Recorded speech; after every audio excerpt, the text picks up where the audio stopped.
What's good, folks? Family, friends, loved ones, enemies, frenemies, wizards, witches, muggles, mudbloods, people of Middle Earth, to another edition of Disguise Coverage, the only podcast that gives you an equal amount of blueberries in each muffin and is presented by the best pizza in Buffalo, New York. That is One Pipe Pizza. Find the online menu in the episode show notes, whether here on YouTube or whichever podcasting app or platform you are listening to this show on. I am your host, Anthony Prohaska. Find me on Twitter at pro__ant. That's pro, 2 underscores, A-N-T, in this episode of Disguise Coverage. Regular season NFL football is back, and because regular season NFL football is back, that means Buffalo Bills regular season football is back, and the Bills open up in week 1 of the 2024 NFL season at home against the Arizona Cardinals. And so in this episode, we will be getting back into our regular season form that we hold to here on the show, where we dive into the critical elements, matchup pieces, however you want to label it, that will determine and decide who wins these games week in and week out, obviously focusing on scheme and structure, X's and O's, player evaluations, and individual aspects that could get really niched down in detail, or it could be large scale, broad scale. And to do that in these episodes, I always love to bring on guests who know ball so we can chop it up and talk ball. And starting out with a strong guest on this episode, and to kick off this season, for this episode, I am joined by Mr. JP Acosta of SB Nation, who we started a little late tonight. And the reason was because me and JP were just chopping it up off air, because I just enjoy talking to him because he's awesome. JP, 1, thank you for taking the time. 2, you're awesome, and I appreciate you coming back. 3, I think you would now have the most appearances on Disguise Coverage out of the, like, not including people who operate in the Bills sphere, like people outside of that. I think you now have, Nate Tice was higher than you, and you guys were tied after your last appearance. I now think you've been on the show 1 more than Tice. So I believe you're the record holder. I love the work that you do. You're awesome. Again, thank you for taking the time. Welcome to the show. Always a pleasure being on. Nate Tice can have the NFL credentials and playing at Wisconsin. He can have that. I run this one. I'm at the top of the total poll this time. You got to catch up to me now. But it's so good to have football back. It feels like I need to go watch some old NFL review of the old ESPN NFL Countdown with Chris Berman. I need to watch some old ones to kind of get the vibes back. The juice is going. It's like the smelling salts, It's smelling salts for the soul, You got to hear the intro music, and you're all of a sudden I'm pumped. I'm pumped for football to be back, man. College football always starts it for me. It's actually a weird because I'm a soccer guy too, and I know you're a soccer guy. Everything always starts to get. Once soccer starts, I'm excited for soccer, but then I know that also means 2 weeks until college football, and then college football starts, and I love college football like you do, and then it's another that means the NFL is about to start, and it's just this dead-on sprint to get to Labor Day, and then usually that weekend after, and it all kicks off. And yeah, I'm pumped for it. I love your for when you were talking oh, Tice can have this and that. I don't know why. Maybe it's because I just watched it the other day, but I got very much Denzel Training Day vibes towards the end of I run shit here, you just live here. I just know why I was oh, that's right. I am the cream of the crop. Shout out to Macho Man. I'm at the top. The cream rises to the top, and that's one of my favorite gifts. I love that. Just how he was one of the best in every facet of being a wrestler, but just the creativity to be yeah, I'm going to bring out these little creamers and I'm going to have them in my hand because, the cream rises to the top. Actually that he brought the props and worked it in. Sometimes you got to provide visual evidence. That's right. Everybody loves a good visual cue. You have a play, you have the, the whiteboard behind you drawn up. It helps to have visual cues to go along with your words. And Macho Man was tremendously smart when it came to that. JP, as we do here, and as you are accustomed to, because again, you've been on the show a multitude of times. This game, we're going to dive into, again, scheme, structure, all the important elements, our top 3, each of us, your top 3, my top 3. We're blind to each other's answers in terms of, what we're going to give, in terms of what we'll decide this game. But high level for you, where's your head at going into this game for the Bills and Cardinals? If you're just thinking about this game, the first thing that pops into your head, what comes into your head? Is it something high level? Is it something Bills related, Cardinals related? What's the first thing that comes in your brain from a high level perspective? From a Bills perspective, it is one phrase: FAFO. F around and find out. You think this team is going to be a pushover? Do not play with these Cardinals. I think last season, without Kyler Murray, it was, of course, Cardinals are kind of a joke because they don't have their starting quarterback. But once Kyler came back, that offense really took off, and it really started to show a little bit of what was to come in 2024. And now you add I got Marvin Harrison Jr. Yeah, that guy, he's pretty good. He's pretty good at that football thing. But the Cardinals are they're going to be a tough out because they do so much weird stuff. And we're going to get into it a little bit. But overall, this is a really fun game to break down, especially because of what the Bills want to be in 2024. This feels like this Cardinals team is going to give them a lot of problems and give them a lot of questions that the 2024 Bills might have to answer now so they can be ready for the final exam when you get to later on in the playoffs.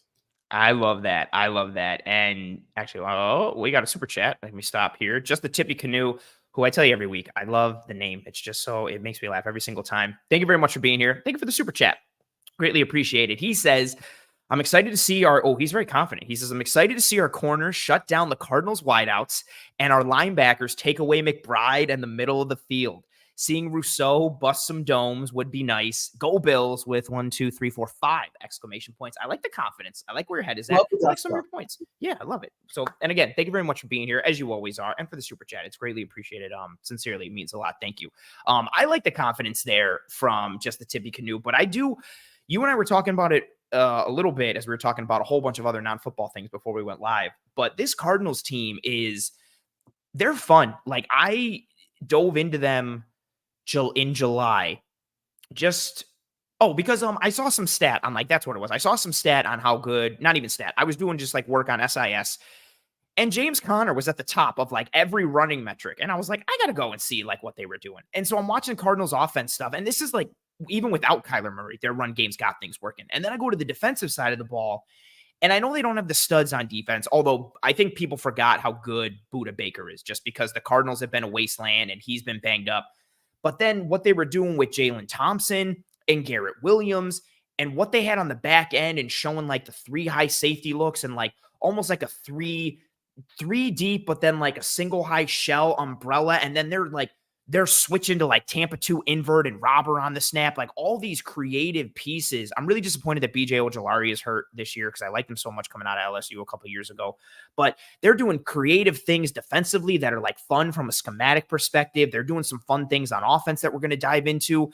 And I don't know if it's how impressed I was, maybe because the bar was so low for me because I didn't watch a lot of Cardinals tape in season last year. And so I think the bar was relatively low for me. And I don't know if I was so impressed that it made me buy more stock in them, but I'm not saying they're going to be a playoff team or they're going to win the division or anything like that. But last year, the Texans for me were a team that I thought was going to surprise people. I didn't think they'd win the division and go to the playoffs, but I was I think the Texans could win 7 or 8, maybe 9 games. I think they're going to be kind of a tough out and an annoying team to play against.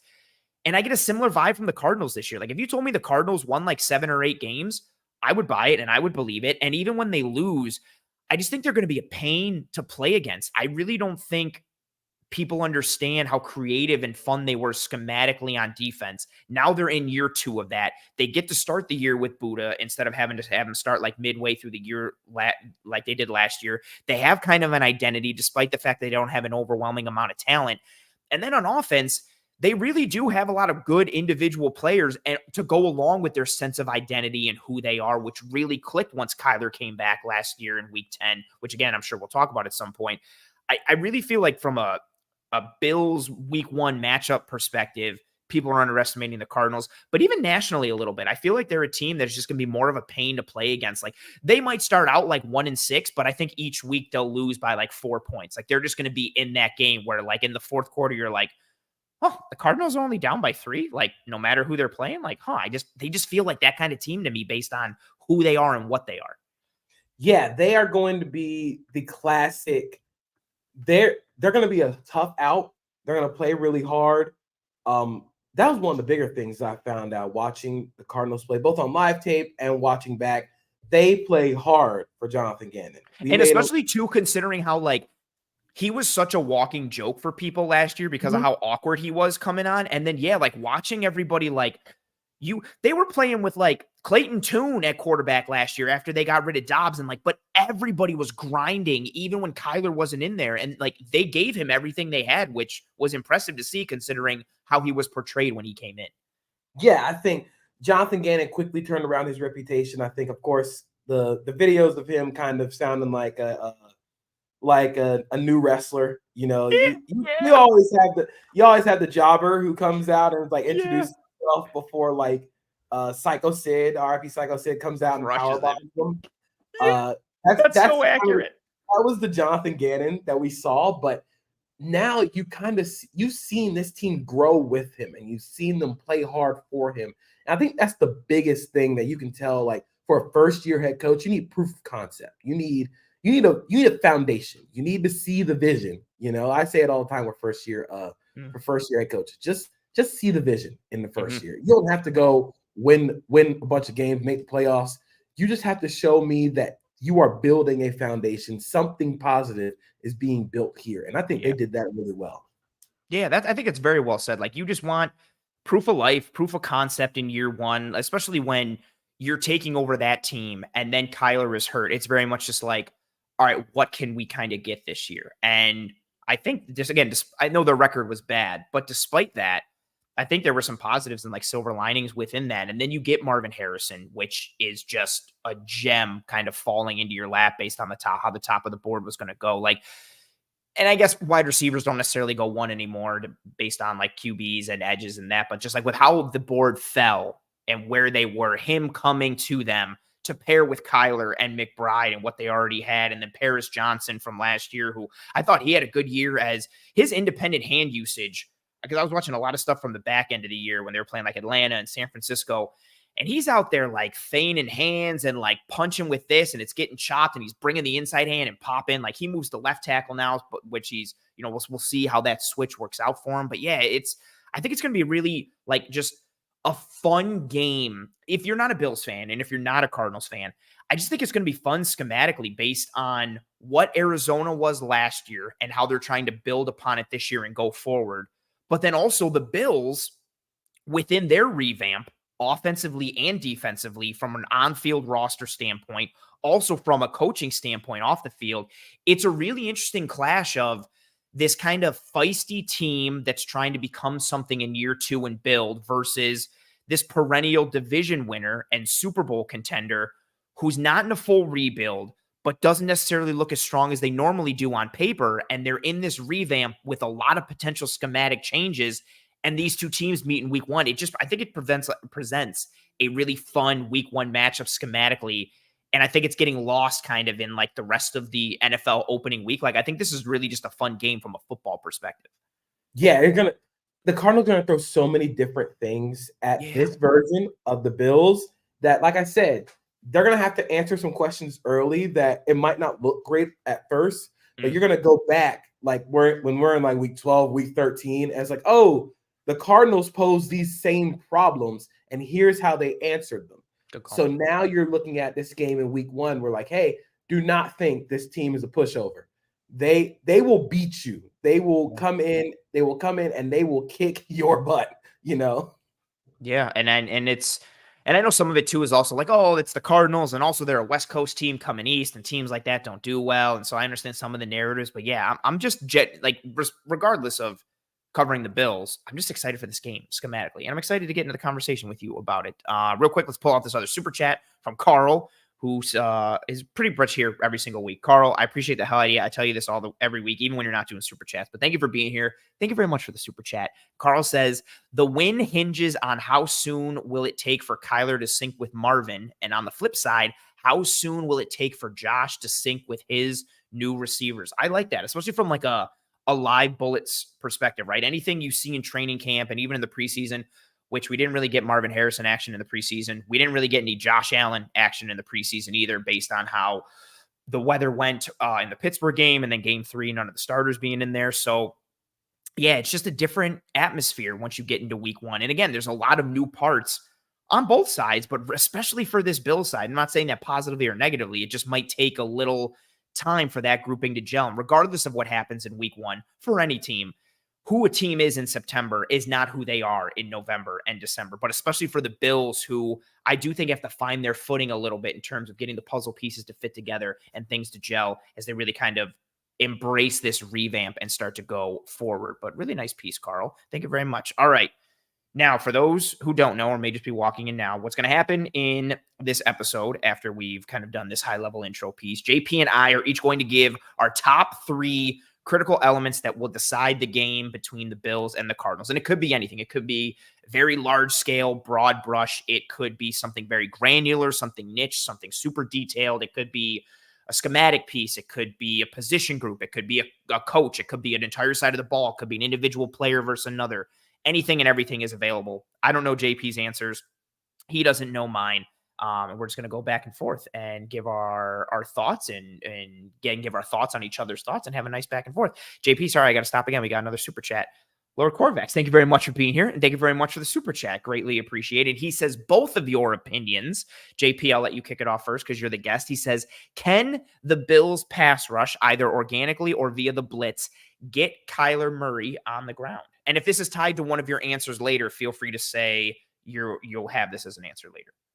So this is a really good question, and I think it brings up a lot of where the modern NFL defense is going with simulated pressures and creepers and using that to create pressure and cause havoc. That's the biggest thing. You want to change the picture, you know? I think if you can win with 4, do not send anybody else. If you can win with 4, just win with 4. That is where I think they can get after them the most. I actually think this Cardinals offensive line is a little underrated. Of course, we talked about Jonah Williams, talked about Paris Johnson. Their center, Nate Froholt, monster. Yeah, right. Like in the running game. I was done watching. I was like, oh, okay. Yeah, I didn't know you had that. It's like that Shaq. I'm sorry. I'm not familiar with your game. Not familiar with the game. Okay, I see you. But in terms of getting Kyler on the ground, it has to become less. We're not going to bend around the pocket. We have to crush the pocket. You have to minimize the space Kyler Murray gets to escape.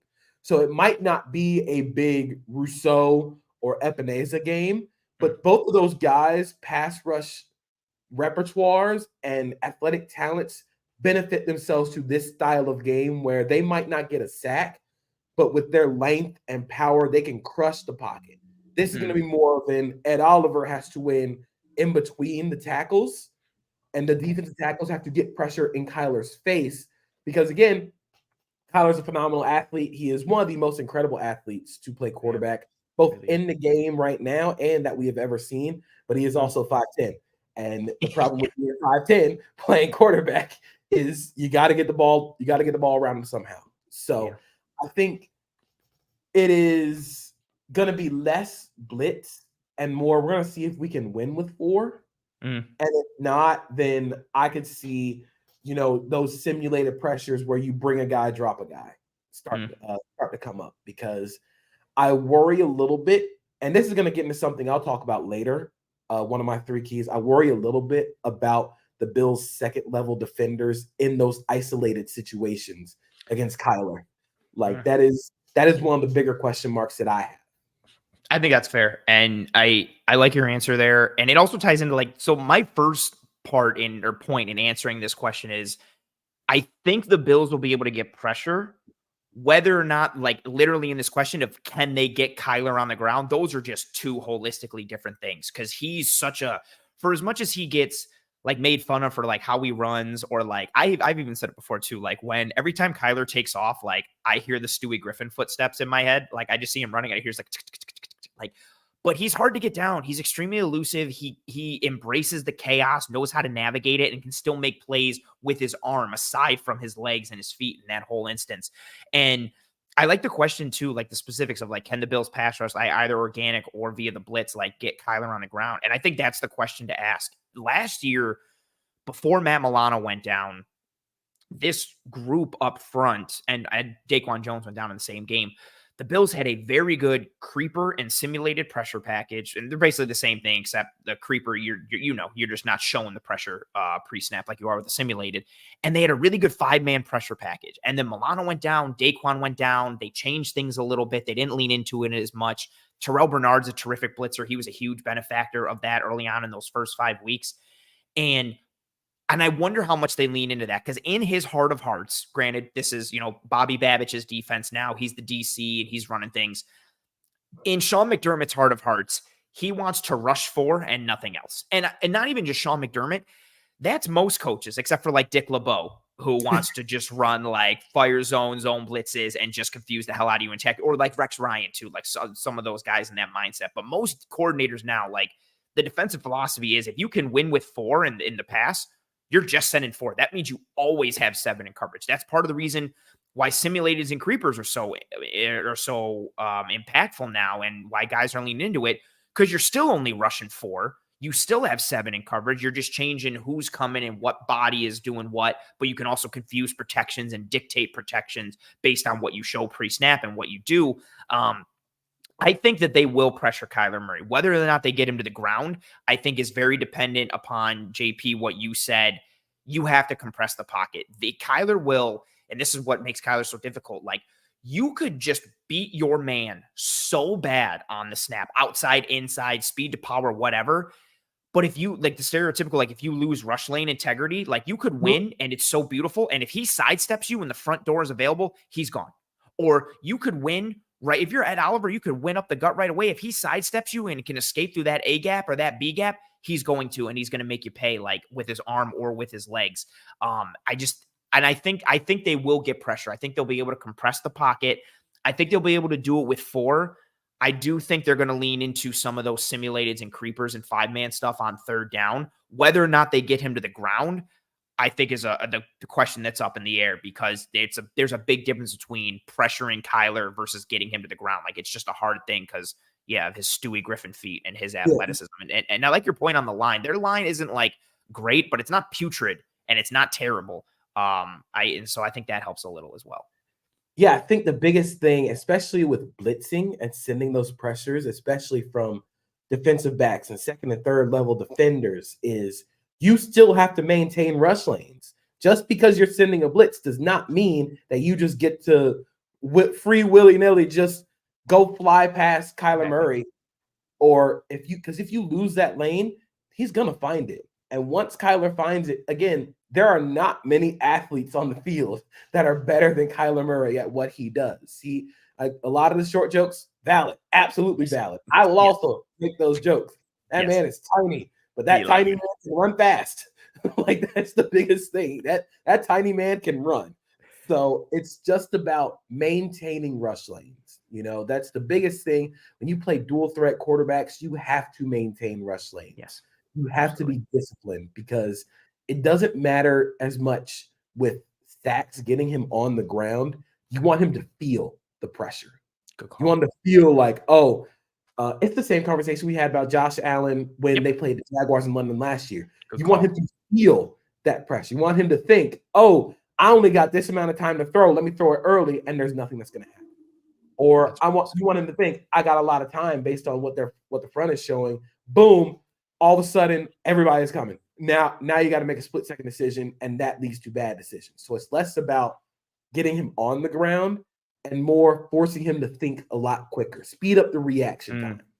I like that. And I also think, too, to piggyback on that, I think it's less about individual wins and more about like a coordinated dance amongst your front and really kind of hemming it in. Because similar to the from this comment here from Kay Amori, when we were talking, saying that Cards fans are probably saying the same thing about Josh. It is very similar to the Josh Allen conversation, to the Pat Mahomes conversation, and alluding to referencing what you just said too. Like, it's the nature of those dual threat quarterbacks, right? Like, it's not just about you beat your guy one-on-one. If you get out of your rush lane and your other dance partners up front aren't doing their job, you just opened up a lane for them to escape. We saw when the Bills O-line was bad prior to last year, they would lose up front one-on-one all the time. And then Allen would just be like, okay, I'm going to stiff arm this defensive tackle, or I'm going to shake this edge, and I'm going to go make a play. Mahomes does it all the time. Kyler does it all the time. Lamar does it. Jordan Love did it a bunch last year when things are really clicking. Like, that's part of that nature of the dual threat piece. And I also think what ties into it a little bit is something I'm going to talk about in one of my points here, and you might talk about it as well. I just see the Cardinals going. I like Marvin Harrison. I like Michael Wilson a lot as a number 2. And I know, and Dortch is fun for like being a slot guy and a third option. And then Trade McBride technically is like, I don't know, your 2 or maybe even like your 3, depending on how you view Wilson. But I just envision a lot of like 12 and 13 personnel and heavier sets for the Cardinals in this game. And so I don't know how much we're going to get into situations where it's just like pure pin our ears back. The Cardinals are spreading it out like that. How many bodies they have attached to the line of scrimmage and the down and distance on third down is really going to impact a lot of that pressure aspect and getting to Kyler, pressuring him, getting him to ground, all that. And just by the smile and your nod when I said that, I figured that was going to be in one of your points, but we'll talk about it. All right, so JP, the floor is yours. I don't know if you have any of these ranked in terms of importance. If you do, you can start with whichever one you so choose. The floor is yours. You're the guest. Take us through your first critical element that you think will decide the Buffalo Bills versus Arizona Cardinals in week 1. I am going to start with one that is nearest and dearest to my heart. It is the Buffalo Bills offense against the Arizona Cardinals pocket sand defense. I call it pocket sand because, look, they don't have a lot of talent up front. They don't. Like, they have one of the worst defensive line groups in the NFL just based on depth. But yeah, I call it pocket sand because you just don't know what they're going to throw at you. And I'm talking about when they go to that 3 safety defense, which I absolutely love. I wrote my master's project on the 3 safety defense and how it changes body types in the NFL. So seeing the Cardinals run the 3 safety defense and just cause chaos is like, oh, I knew I could do it. I didn't write about that. But my favorite thing about this defense is how they use Budda Baker as the middle safety. Yeah, they weaponize him. They weaponize him and unlock him, and then he's a force multiplier for everything else around him. Absolutely. That middle safety, you can talk to any high school coach, any college coach that runs this defense. That middle safety is more likely your best player. That is your dude, because what this defense allows you to do and what the Cardinals use so much is it allows that Mike linebacker. So they ran it with a 5-1 front. They ran it with a penny front. They're not going to run 3 down linemen with it. They ran it with their penny front. It allows the Mike linebacker to scrape super hard over, and Budda can just slot right back in onto the backside. So now everything is tied together. When you think about run fits out of that 3 high shell, it's like a triangle. It's a triangle between the backside linebacker, the Mike, and the middle safety. So if the ball goes one way, the Mike can scrape, the middle safety comes down and replaces where he was, and that backside linebacker is still tracking on the cutback. And that's something that the Cardinals did so well. They were so disciplined out of that. But not only that, they can run a lot of different coverages out of this defense and out of this personnel because of Budda Baker's versatility. Love Budda Baker as a player. I think he is best as that middle safety, that rover. He is the robber defender. He is one of the perfect robber defenders in the NFL. He can sit. He can be that Tampa defender. That's one of my favorite parts about this defense is instead of having a Mike linebacker be the middle runner in Tampa 2, you now have a more athletic safety there who will be that middle runner. And I think that's going to cause a lot of problems for the Bills' spread game. The 3 high safety defense is built to stop the spread. It was made in high schools and colleges, made popular by Iowa State. I was just literally just going to say Iowa State, the Big 12. Iowa State made it to stop the spread and the super spread Mickey Mouse RPO crap that Baylor and Tennessee run now. I hate it. I love that you called it Mickey Mouse. I hate it. It's Mickey Mouse. It's Mickey Mouse. It is easy bake oven. So don't give me that. But where this defense kind of struggles is in condensed set.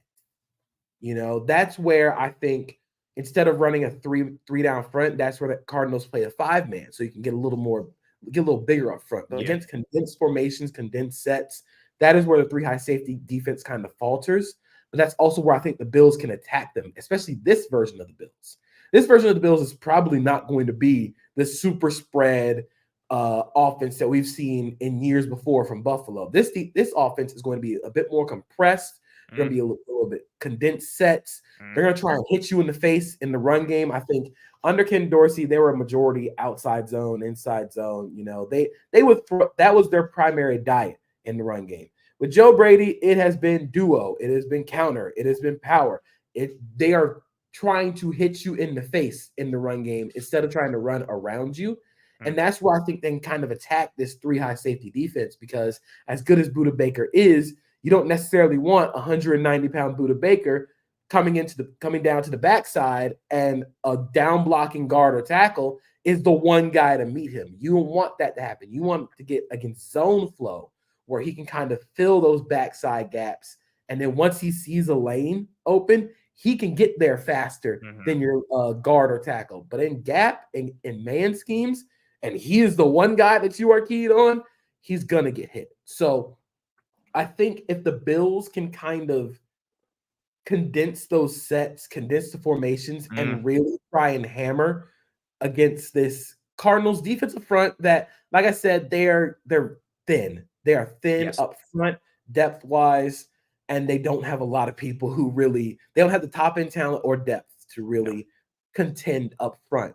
And if you just lean on them, then I think that'll be a really strong game plan for Buffalo.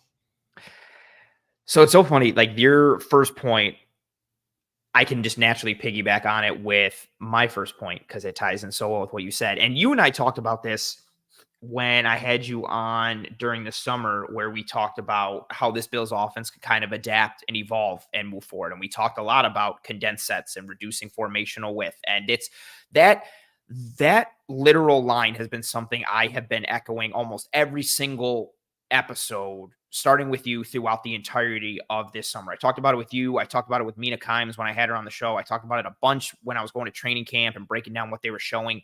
It just makes sense given the body types that they have at receiver and tight end. And I went and did a full film episode for this show, breaking down elements of the Rams and Lions and Texans and how and why the Bills should borrow from those offenses because of their reduced formational width, how they run the football, and what they do formationally because of how it fits what the Bills have from a body type standpoint at wide receiver and tight end.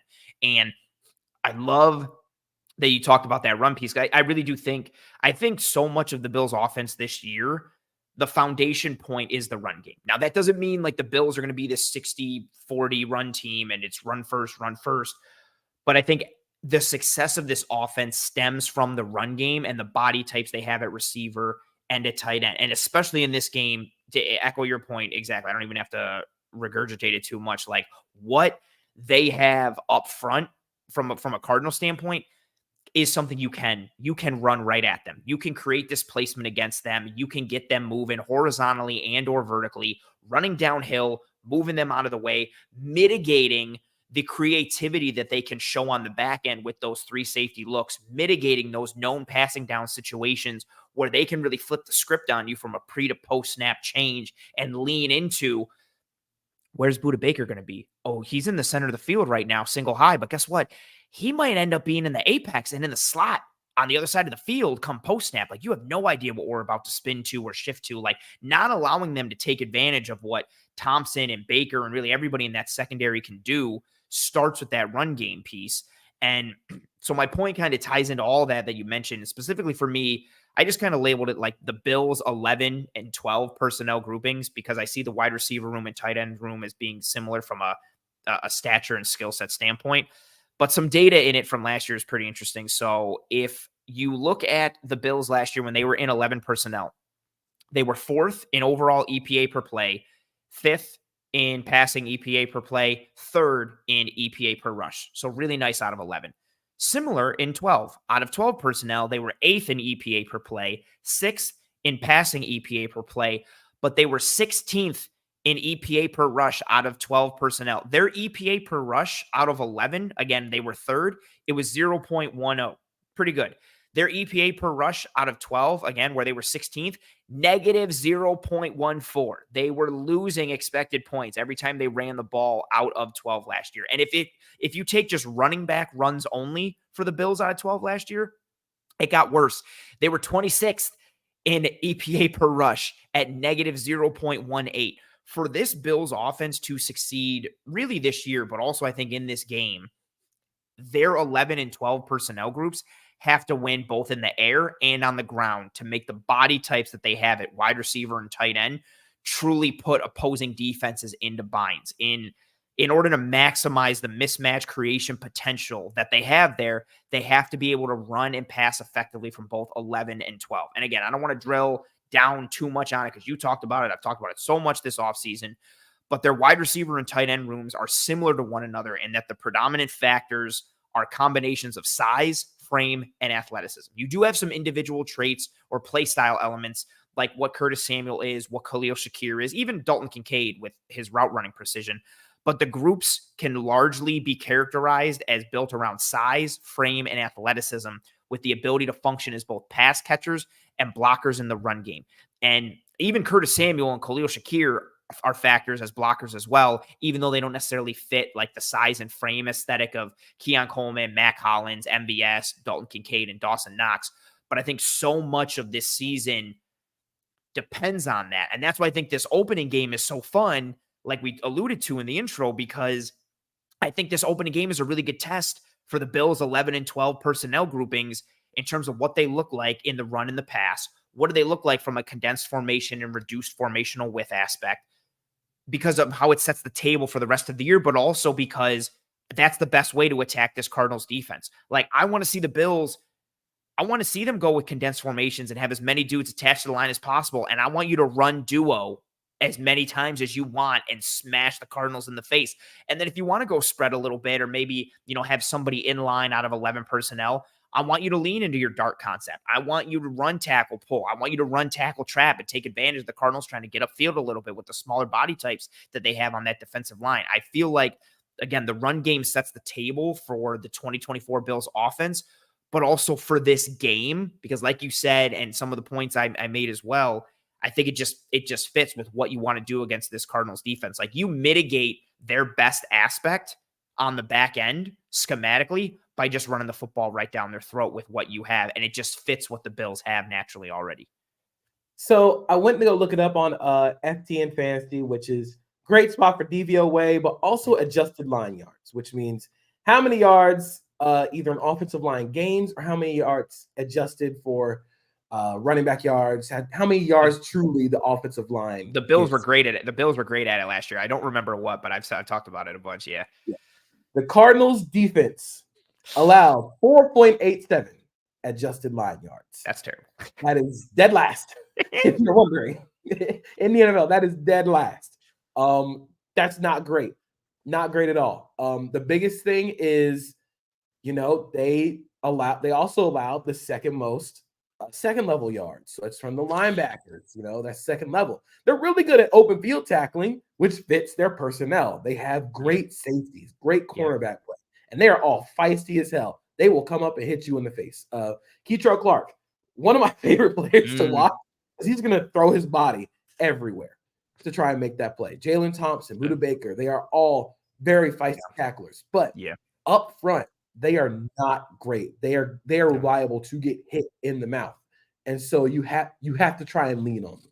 You got to try and lean on them, try and get them moved, because I know we make a lot about run the ball, this, that, and the other. It's not efficient, but it matters. It matters a lot, especially when it comes down to creating offense when you don't really have the superstar talent that you had at receiver. If you can lean on guys and get them running the ball and you can get 4 yards a carry, I'll take that. That makes second down a whole lot easier. Opens up the playbook a whole lot more for those guys who don't have to win immediately. So I think the Bills should try and lean on them. Lean on them as hard as possible and see if you can get them into those bigger personnel where then you can attack.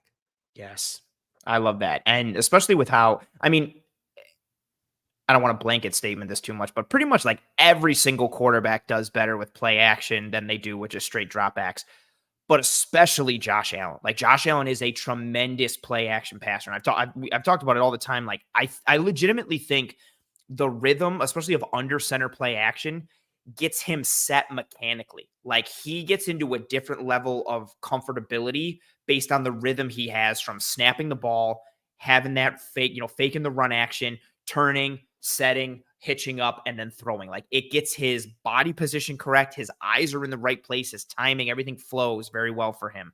And yeah, this run game, it makes things so much easier for an offense. If you can grind out 4 to 5 yards a carry, like you're just living in such a good life as an offense.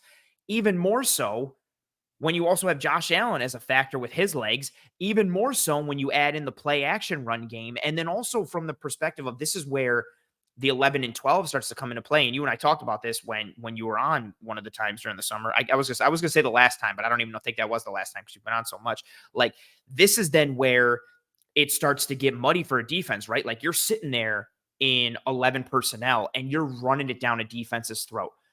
So the defense is like, all right, like we got to bring in a bigger body type. We got to change some things to figure out how to not get it run down our throat. But all they're seeing is somebody is up in the booth with the binoculars going, yeah, they're in 11. Yeah, they're in 11. Okay, cool. Well, they're gutting us with the run. We got to match it somehow. You know what's nice? What you can do with that same 11 personnel grouping that you've been mashing teams with, now you can go spread. And you can also do the exact same thing with your 12 personnel grouping with Dawson Knox and Dalton Kincaid. And that's where that whole mismatch creation element comes in, because if you're too small or not good enough to bang against the Bills in the run with 11 and 12, and you need to go bigger, cool. Can those bigger dudes function in the pass against Keon Coleman and even Mac Hollins, hell, like, but let alone Curtis Samuel with what they're going to do with him with Shakir, and then especially with the tight ends. And you could go full spread with it, right? Say you're in 12 and it's Keon Coleman, Mac Hollins, James Cook, and then your 2 tight ends, Knox and Kincaid. You're just mashing and mashing. You could literally just take that and go 3-by-2 and be actually functional with it because of the receivers, tight ends, and then James Cook as a pass catcher. Hell, even Ray Davis with that. And that's where it all starts to get really beautiful for this Bills offense. And I think that's where the sweet spot is for the entirety of the year. This is not an offense where you look at it on paper and just go, there's just a bunch of dudes that can get buckets on that offense. I'm scared of this guy. I'm scared of that guy. I'm scared of that guy. No, it's very much a push the right button at the right time, pull the right lever at the right time, turn the dials up to the right levels at the right moment, and win schematically based on your mismatch creation elements. And a lot of that, if not all of it, starts with the run for this season. And again, like we said, I think especially like in this game against Arizona, it just makes sense. Like, and I don't even want, I say that too, to preface like what I'm about to say, like, don't be scared or upset. If you're very much like, no, like all the metrics say you need to throw the football. You have to pass. Don't get upset if you come out and see the Bills win this game and Josh Allen only threw the ball like 22 times and they ran the ball like 35 times, because that's what's going to work against this Cardinals defense. We're looking at, when one of the Bills' biggest wins last season was against the Cowboys. Oh my God, they ran it like 45 times. Josh Allen threw the ball 15 times. There you go. He wasn't exactly lighting up the field, and this is going to be one of those games where if they're giving you a light box and you think you can run on them in a light box, do it. It is the ultimate test of it's an ultimate test. We think we can stop you from running the ball with 6 people in the box. You try it. Try me. Go ahead. If you think you can run the ball on us, go for it. But that's something you have to physically impose on them because they're not that big up front. No. They're not that talented up front. You have to try and hit them in the mouth and try and get those safeties down, and then you can start to open up the pass game a little bit.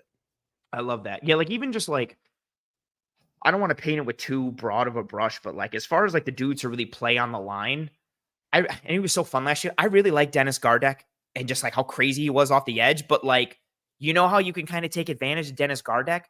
Run it right at his face. Like as much as you friggin' can. Like, don't let him be crazy off the edge and do crazy stuff. Like, no, just don't even get into those pass situations. Run at their face, run through their face. And I still have like the notion of, and I've said this before, and many people have said this. And then every time we've had like players on the show here or in the film room, the other show that I do, I make it a point to ask like defensive linemen and offensive linemen this question like all the time. when you get a team who runs the ball on you consistently and successfully, it does something to you mentally. It's not just like, man, they're gaining yards. That stuff takes your soul. Like, it is extremely demeaning to have the ball run on you, especially at you. Not like, oh man, they're getting cute with like, orbit motion and like and reverses and like split zone and little things. Like, no, when you get somebody who is people moving you or just running duo and vertically displacing you over and over again and running through your chest and your face, that sucks. And it takes your soul. And I think that's, again, the starting point for the Bills offense for this season, but especially for this game. And that's another reason, again, why I think this game is so fun, because I think it's a good table setter for like, hey, what you should be in 2024 is what you should be in this opening game against the Cardinals, based on how you can kind of expose them and maximize their vulnerabilities while mitigating their strengths. And then again, from the Cardinals perspective, if you can fight against that and get them into known passing situations or third and longs, and then you can start to get into that creativity and you can start to get into that bag of, again, one of my favorite things I mentioned earlier, like, it's just such a small thing I love how teams will creatively like get to Tampa 2. And you mentioned one of them, like I talked about it earlier and you talked about it, like instead of just using a traditional middle linebacker as the pole runner, no, your Tampa 2 player is Budda Baker, but he's playing from top down and he's not running the pole. He's coming down and sitting in it and robbing and making plays off of it. Like, they get creative. They have athleticism, and they have, I like what you said too, like they have the mentality back there. Like, Budda is nasty, but like, and if anybody matches his nastiness on that back end, Jalen Thompson is right there with him, man. Like, Jalen Thompson wants to put his helmet through your face and take you out. But then he's also got some coverage ability. Like, there's reps of him against the Rams last year where he's covering Cooper Kupp, like one-on-one in space in the red zone, like to the wide side of the field. So you don't want to let them get into that bag. Like, that's one of the few strengths they have. So don't even play to it. Run it right at them, run through their face, and kind of take advantage. I think it's funny that I'm not funny, but I like that we're kind of in lockstep a little bit with that first point. All right. Second point that you got. Floor is yours. My second point is the Bills' second level defenders against the Cardinals' 12 and 13 personnel. And I have something very similar for one of mine too. The Cardinals really flipped. This is one of the points where I was talking about where it's going to come up later, but the Cardinals are really an interesting team. They were a really interesting team, especially when Kyler got back, because they didn't lean into super spread, what we think of Kyler Murray as a dual threat and what we have seen him with under Cliff Kingsbury. They got him under center. And they ran a lot of 12 and 13 personnel. And I think it lends itself to how different this offensive line is. This offensive line is nasty. They will get after you in the run game. We talked about Paris Johnson Jr. Such an easy mover at that size, super powerful. Good call. Jonah Williams is moving on to right tackle after I thought he was going to play left tackle and move Paris to right. But like I said, Froholt is a mean MFer at center. They want to try and hit you in the mouth, and it lends itself to be so versatile out of their 12 and 13 personnel, because their second tight end is Elijah Higgins, who was a wide receiver at Stanford. So you can treat that 12 personnel with your bigger numbers, and then a linebacker is having to guard a former wide receiver. It's kind of the thing that the Chiefs did with Travis Kelce, where everybody was just playing nickel to the Chiefs' 12 personnel because Travis Kelce was basically a big receiver. They just added another tight end. And that's what the Cardinals did. Everybody's going to treat Elijah Higgins like a big receiver. Just go at Tip Ryman. And Tip Ryman is another mean MFer who will block you. He will hit you in the mouth. So this version of the Bills defense without Matt Milano, without their captain in the middle in that linebacker group, I'm very curious how they defend this 12 personnel, because that is where they are going to attack. The last time we saw the Bills play a football game without Matt Milano, AJ Klein looked a little lost out there in 12 and 13 personnel. And of course, AJ Klein's probably not going to play in this game. Definitely not going to play in this game. But I think the Cardinals' ability to be so versatile out of 12 and 13 personnel, and now you have a guy like Marvin Harrison Jr. on the outside who can be a legitimate outside threat. Michael Wilson is a great complement to what they do. Yeah. And the rapport between Trey McBride and Kyler Murray was one of the coolest things I wrote about last season. Just immediately clicked. McBride is such an interesting player because he doesn't have really long arms. He's kind of a stumpier guy, but he can high point the ball really well, and he is a monster after the catch. They will throw screens to him. They will throw bubble screens to him. They'll run mesh, and they'll have him be the underneath, like the primary, and get it to him in space, and he's outrunning. He does it against granted, Okuda's fallen off a cliff, but he's doing it against the Falcons. Okuda has him in man, and he's just pulling away from him on mesh. I think McBride was one of the he had some of the most yards after the catch for any tight end in the NFL. He was fifth last year in yards after the catch. So it is going to be imperative that the Bills' second-level defenders come to play and be ready to defend those guys in coverage, because I believe, according to Sumer Sports, the Arizona Cardinals throw the ball 39.6% of the time out of 13 personnel, which is 11th in the NFL, which isn't a massive number. Like, it's like, oh, it's a major thing. But in 12, they're 13th in the NFL in passing rate out of it, and it's 53.1%. They want to get bigger numbers get bigger guys on the field so they can then throw it. And so the ability to stop the run and be able to defend those second level like tight ends that the Cardinals have is going to be huge for the Bills linebackers.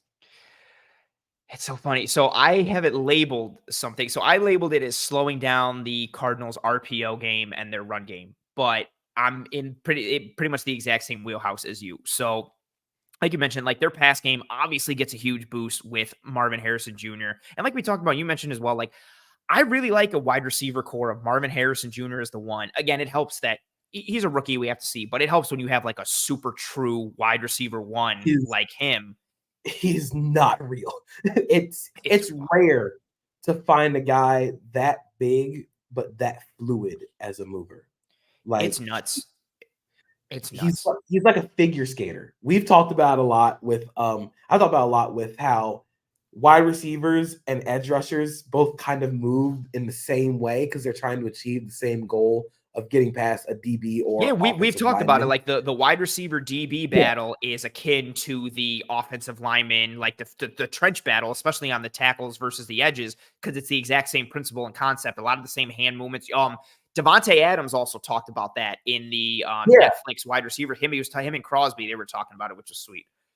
Yeah, so it's very similar to Marvin Harrison Jr.'s movements are very similar to a guy who is super long, super athletic, but he can sink his hips and he has such good flexibility that I know we all remember the catches on the sideline. He is a true X receiver. Yeah. I know that he is a rookie. You're going to have to pay attention to Marvin Harrison Jr. because they will get him the ball.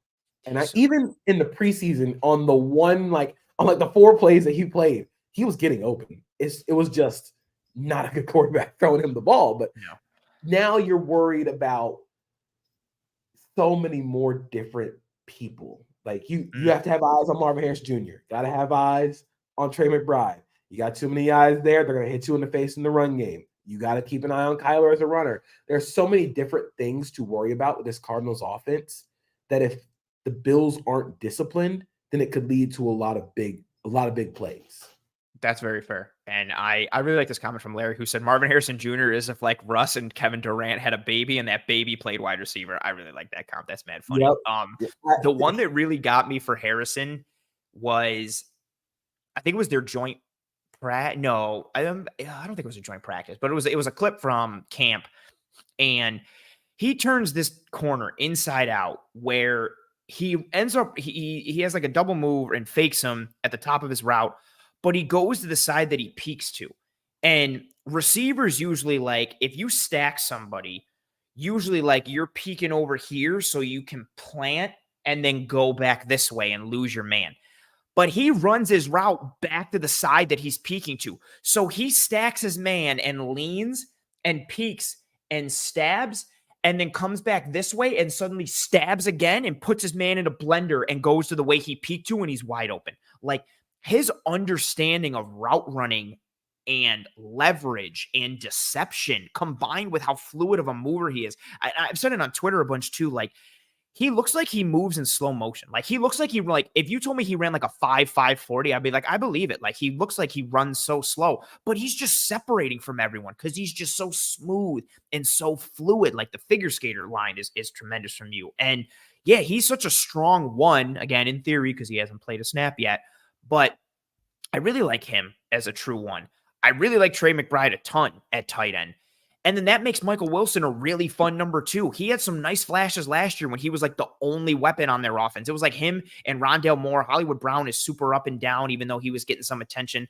But now Michael Wilson's a fun number 2. And then you got Dortch, who's just a pure burner and just pure fire as like your slot dude and your number 3, but who's really kind of your 5th option because it's Harrison and Wilson, or your 4th option because it's Harrison and Wilson. McBride is your top 3. And I like that from a pass game perspective. But the run game, like you said, is where so much of the conversation starts with the Cardinals and really stirs the drink. And it's not just run game like, oh, because Kyler Murray scrambles or because they run like, QB, bash with Kyler. Like, no, it's the actual run game stuff like you alluded to. So I pulled a bunch of data on it. Kyler Murray came back in week 10 last year, 2023. Once he returned, so from week 10 on, the Cardinals offense were 9th in EPA per play, 13th in success rate, 15th in passing EPA per play, 20th success rate, but 2nd in rushing EPA per play and 11th in rushing success rate. And they had a 43% gap run rate in that time, which was 7th, 54% zone. They're running duo, they're running counter, and a lot of that is out of heavier personnel groupings, especially, like you talked about it, ding, ding, ding, 12 and 13 personnel groupings. Last year, again, so this is all stuff from week 10 on. They had an 11% 13 personnel usage rate, which was 1st in the league. They had a 24% 12 personnel usage rate, which was 9th. So 33% of the time, they're rolling heavy. Like, they got tight ends on the field for days. And then you look at what they did in 12 and 13. So again, this is from week 10 through 18 last year in 2023, once Kyler returned. 12 personnel. They were tied for 1st in rushing EPA per attempt. They were 4th in rushing positive play percentage at 48.4%. Just running back runs. They were 4th in EPA per attempt, 7th in positive play percentage. 13 personnel, 9th in EPA per attempt, 10th in positive play percentage. Also keep in mind within that, not a ton of teams run 13. So there's teams ahead of them that only had like 1 rep or like 4 reps, which heavily skews the sample size. If you take just running back runs from 13 personnel, they were 7th in EPA per attempt, 10th in positive play percentage. And mixed into all of that, you had James Conner, who had one of the most underrated and underappreciated 2023s of anyone. Per Sports Info Solutions, his ranking amongst 49 running backs that had at least 100 carries last year. He was 3rd in EPA per attempt, 3rd in rushing EPA, 6th in yards per attempt, 3rd in yards per game, 1st in yards after contact per attempt, 4th in broken tackles plus missed tackles forced per attempt, and 6th in first down percentage. They get into 12 and 13, and they use that run game to set the table for the pass, like you said, but they'll just run it. They'll run it down your throat, and then they will get into like having those bodies attached to the line, and it functions so well with what they do. Like, they want to run counter, they want to run duo, and they get creative with it. They want to run split zone, which they can because you got Trey McBride, and then if you really want to get heavy, again, you pull out friggin' Tip Ryman, who's 6'4" and 7/8, basically 6'5". He's a 6'5", 271 pound tight end. That 271 pounds is the 95th percentile for weight for a tight end. His hand size is 10.5, 91st percentile. And then as athleticism stuff, he runs a 1.55 10-yard split, 91st percentile, a 4.64 40, 78th percentile, a 121-inch broad jump, 82nd percentile. His 3-cone and the 20-yard shuttle were both in the 77th percentile. And then, despite the fact that he's a big dude, not the longest arms, but he was in the 95th percentile for bench press. So he's an athletic, good in short space, short burst type of dude who wants to run through your face, like you mentioned. and he's like the tight end 3, but also might be the tight end 2 if they really want to mash. Trey McBride has no problem trying to block you. He is a willing blocker. His technique isn't the cleanest or the prettiest, but he is more than willing. He will mash against you. And then as a receiver, not the cleanest route runner, not a ton of deception in his stems or a ton of suddenness. He's just big and athletic and fluid, and he has no problem getting you he will attack the cushion of a safety or a linebacker in an instant. And instead of trying to put a move on you, he's just going to run through your shoulder. Like if he's running a corner route, there's no suddenness and let me do a rocker step and beat him. He's going to run right at your midline, and then he's going to run through your outside shoulder, and you're not going to have the strength to catch him and catch man or like try and slow him down, or he's going to have the speed to pull away from you. Like there's a rep I tweeted against the Falcons where he's running away from Grant, their one safety, literally on that corner route, and he runs to the outside shoulder, and Grant literally pulls his jersey to pull him, and it does nothing. McBride just runs through and detaches. Like their run game out of 12 and 13 is serious. James Conner is a good running back. They have a good run game aside from Kyler Murray, just the run game by itself. But then if you start to mix in the RPOs, Kyler becomes really dangerous. If he can run like, instead of just you're running counter, if they're running like counter read and you're really committing because they're getting at you in counter, all of a sudden, if you crash down too much off that edge, Kyler's pulling it and it's an easy 7 or 8 yards quick. Their conversation really starts at 12 and 13, their ability to run the ball so well out of it. But then, like you said, pass out of it. And then when you add in Marvin Harrison, if you're going single high or trying to stack the box because they're running it down your throat with 12 and 13 and it's condensed, cool. You got Marvin Harrison as your wide receiver out there. And then it's a lot on Benford and Douglas to cover him one-on-one, which is a fun matchup because I think very highly of Rasul Douglas and of Christian Benford. Again, it's just another fun schematic piece that really starts to sell this conversation. So, of course, it's a very limited sample size, but I'll pull in some stats for Kyler Murray on all design QB runs or non-scramble QB runs at 12 personnel when he came back. His broken tackle and missed tackle rate is 28.6, which led the NFL. That's a hard dude to tackle. I think what you said about Tip Ryman and Trey McBride, they are so. McBride is an effort blocker. I don't think he is a great blocker, but he's going to give 100% effort. Yes. Tip Ryman will snatch trap a defensive lineman. There's a rep of him. There's a rep of him against the Colts in the preseason this year where he snatch traps a lineman on He's power. doing it. His college tape. I was thinking one of the reps at Illinois. I forget who they were. It was Wisconsin. I wish I can't remember. Yeah, he's pulling out snatch traps at tight end. That's what attracted me to him. I was like, oh, this dude can really block. This is fun. Yeah, I think he is limited as a pass catcher, but if you remember Jeff Swaim, that's Tip Ryman. That is the Tip Ryman player. He is going to be the guy in 12 and 13 personnel they bring out, and they want to mash people. Another guy that Bills fans shouldn't forget about is Elijah Higgins at tight end. Again, former receiver at Stanford, made the transition to tight end at the Senior Bowl during the draft process. But he is another one of those guys where, again, former receiver playing tight end, you know what he's in there for. He's, again, not a great blocker, but he is so good at just the nuanced parts of receiving because he is a former receiver. So now you have all these versatile, dynamic pieces, and now you can truly play the matchup game. Or if the defense decides to stack the box, just play iso ball with Marvin Harrison Jr. or Trey McBride, and then you let those guys win. So the Bills defending 12 personnel is going to be the biggest question for me because that is where this game is probably going to be won.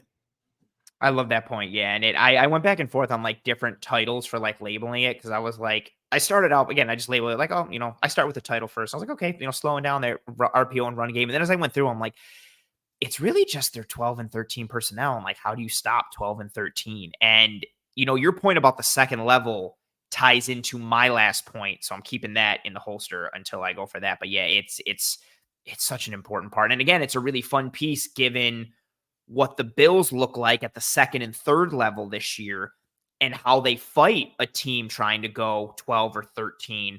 It forces the Bills to have to answer some questions that in previous years they already had the answers for based on who they had at linebacker and who they had at safety. that conversation changes a little bit as well. So I think that's a great point. And that's funny that that's funny that we're kind of in lockstep with our first and second points.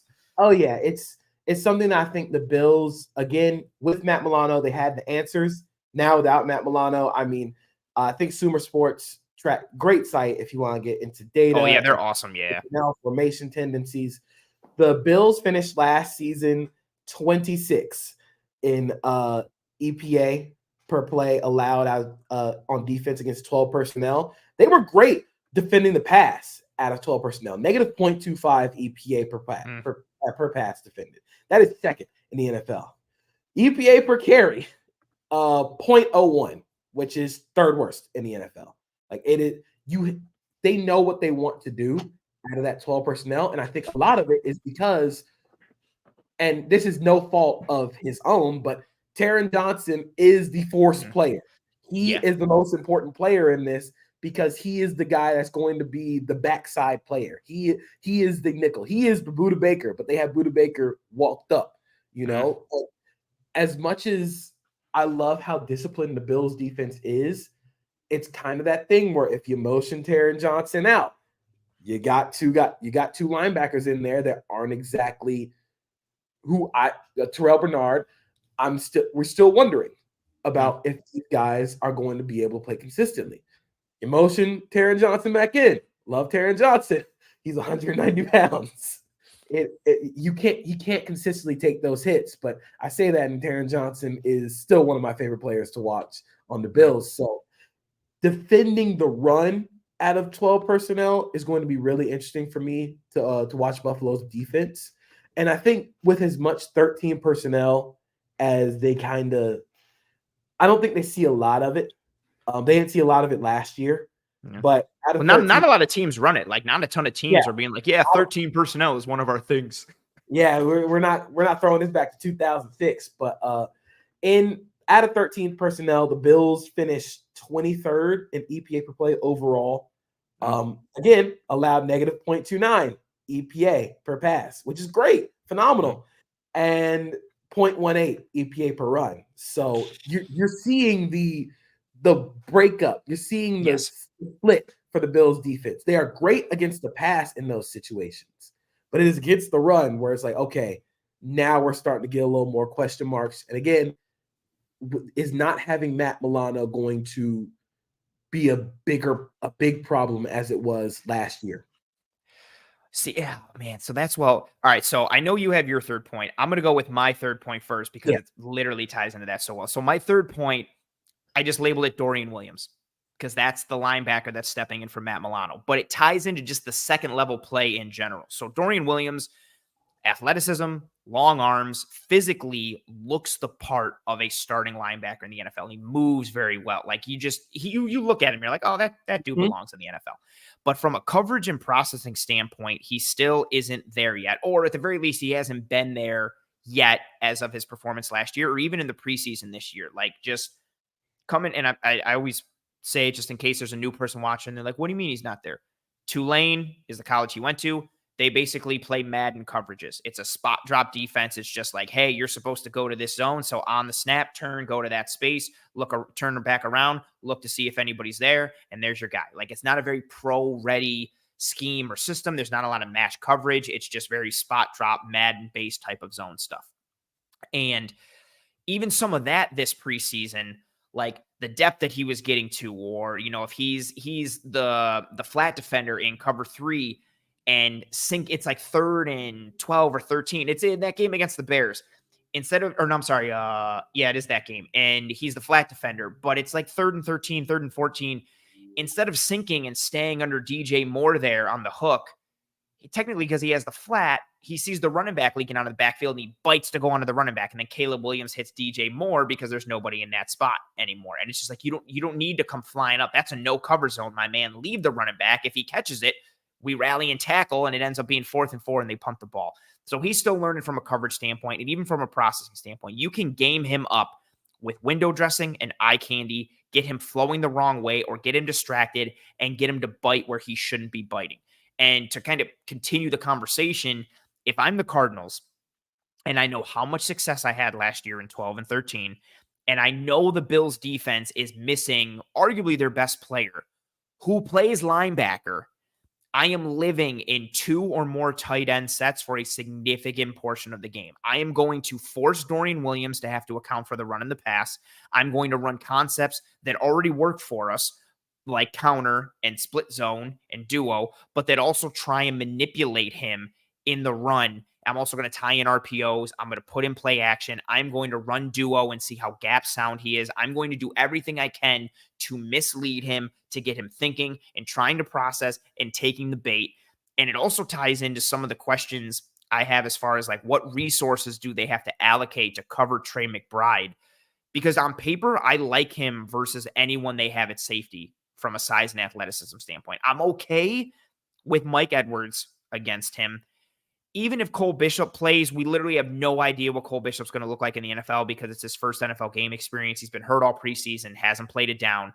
And then at that second level, like you talked about, you have Bernard, you have Taron Johnson, you've got Dorian Williams. I think Bernard and Taron Johnson both present a battle in terms of that matchup against Trey McBride. But what happens if Dorian Williams has to go up against McBride? If Arizona tries to isolate McBride on Williams, or even against James Conner or Trey Benson coming out of the backfield in the pass. But more so like if the Bills are forced to account for McBride by having a match with Taron Johnson or Terrell Bernard, which is still a hard matchup because Trey McBride is phenomenal and has size and athleticism, then things to start to get muddy schematically as far as alignment, as far as run fits, as far as tells, and then all the vulnerabilities that then stem from that because you're forced to kind of play your hand a little bit. And I just think that second level is so important in this game. Also, because, like you mentioned, of Taron Johnson, I love Taron. I think he's been arguably like the most important player on the Bills defense the past couple of years with how the league has been, because how good he is in coverage in man and zone. Like, and if anybody doesn't believe it, watch him cover CeeDee Lamb one-on-one against Dallas last year and lock him up for a heavy majority of that game. But then he's 190 pounds, like he said, but he plays linebacker like he thinks he's Levon Kirkland from like the Steelers in the 90s. Like he thinks he's like 6'2", 280 pounds, and that's how he plays linebacker. And he plays with reckless abandon. Like he will take on a pulling guard. He has no problem fitting the run. But there's a certain point where that size is just too much. And again, going up, like I love Taron. But that's a hard matchup going on. Like, say he has to go up against Tip Raymond. Raymond's like 6'5", 278 pounds or 271. That's huge. That's a big mismatch from a size and frame standpoint. That forces you to have to win with like quickness and trying to dip and bend around. But then that also potentially opens up a gap. And then is somebody replacing you in that fit before you can kind of, are you taking a risk? Are you moving out of your gap too much? It just adds a lot schematically. And then say you're like, okay, you know what? They're going a lot of 12 and 13 this game. Let's go base, right? Let's put 3 linebackers on the field. You're already down to your third linebacker and Dorian Williams. So are you taking Taron Johnson off the field to put on Nicholas Moreau? Are you putting on Balin Spector if he's healthy? Are you putting on Joe Andreessen, who lit it up in the preseason? Like, none of those options, even though they're bigger bodies and they play linebacker, none of those dudes are really a better option than Taron Johnson. You don't have a traditional big safety because you've already got Rapp on the field. And then if there's Edwards, maybe do you go with Cole Bishop, like, or Hamlin if he's healthy? The safety room is muddy with injuries in general, but from a skill perspective, that doesn't really like work. I think the second level point out by you was such a good call out because of how it ties into how the Cardinals want to attack you, what the Cardinals want to do. And then again, for me, it ties into just, that Dorian Williams aspect. Like I fear the Cardinals being able to run the ball a little bit and then just go and play action once and Dorian Williams getting sucked in and Trey McBride's open over the middle of the field for like 25 yards because there's only so much. And I know some people in the chat, when we talked about it earlier, Bills fans are extremely high on Terrell Bernard. They think he should have been an all-pro linebacker last year. They don't care about the 1-year sample size. Bernard is like a godsend. And I think he did play very well. But there's only so much he can do. This isn't like, oh, well, we don't have to worry about McBride like Bernard has him or even Taron Johnson has him. You can find a way to get Dorian Williams on Trey McBride if you are the Cardinals. And even if you don't, there are other ways where you can be attacked in that central part of the field. And it's so important, especially against a team that wants to live in the run and the pass with heavier personnel groupings that naturally put you into a bind.